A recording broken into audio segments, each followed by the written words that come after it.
हरे कृष्ण, जय शिवराय. काल काच लागल्यामुळे आज सकाळी उठून व्यायाम करेन की नाही हीच मोठी शंका होती. तरी पण पहाटे उठून पवनप्रभूंसोबत मंदिरात जाऊन नामजप करायला सुरुवात केली. कारण मला माहीत होतं भगवंतांच्या नामजपात एवढी शक्ती आहे की ते चॅलेंज ब्रेक होऊ देणार नाहीत आणि जिथे श्रीहरींची भक्ती असते तिथे शक्ती आपोआप येते. मग वॉर्मअप करून व्यायामाला सुरुवात केली. स्क्वॉट, पुशअप्स करून तिथली आसन व इतर आसन करून प्राणायाम केला. आज मला समुद्रावर जाऊन व्यायाम करता आला नाही कारण पहाटे खूप अंधार होता आणि अंधारामध्ये समुद्रावर काहीच दिसत नाही, तर तिकडे मला व्हिडिओ करायला जमलं नसतं. तसंच आज घरी पण तुळशीचं लग्न असल्यामुळे तुळस देखील रंगवायची होती, त्यामुळे सर्व घाईच होती.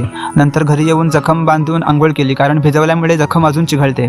काल जखमेवर बिबिया तापवून चीक लावला होता. गावाकडचे हे रामबाण औषध आहे, यामुळे जखम पाणी घेत नाही, तसेच लवकर बरीसुद्धा होते.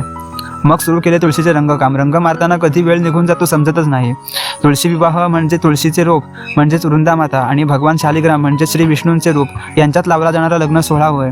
हा विवाह साधारणपणे देव उठणी एकादशी किंवा कार्तिक महिन्यातील द्वादशी ते पौर्णिमेदरम्यान केला जातो. आमच्याकडे सुद्धा पौर्णिमेलाच लावण्याची प्रथा आहे.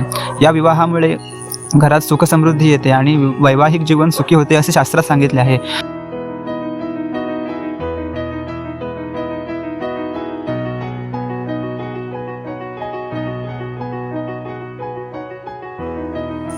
नंतर तुळशीला सुंदर नवीन वस्त्र नेसून सजवले जाते. पूजा पूर्ण झाल्यानंतर बाळकृष्ण आणि तुळशी यांच्यामध्ये अंतरपाठ धरून मंगलाष्टकांच्या स्वरात पारंपरिक रीतीने विवाह लावला जातो. संध्याकाळ झाल्यावर आम्ही शेजारच्या घरात तुळशी व शालिग्राम यांचे लग्न लावून शेवटी आमच्या घरी आलो. फटाक्यांची आतिषबाजी करत तुळशी विवाह थाटात संपन्न केला. राधे राधे.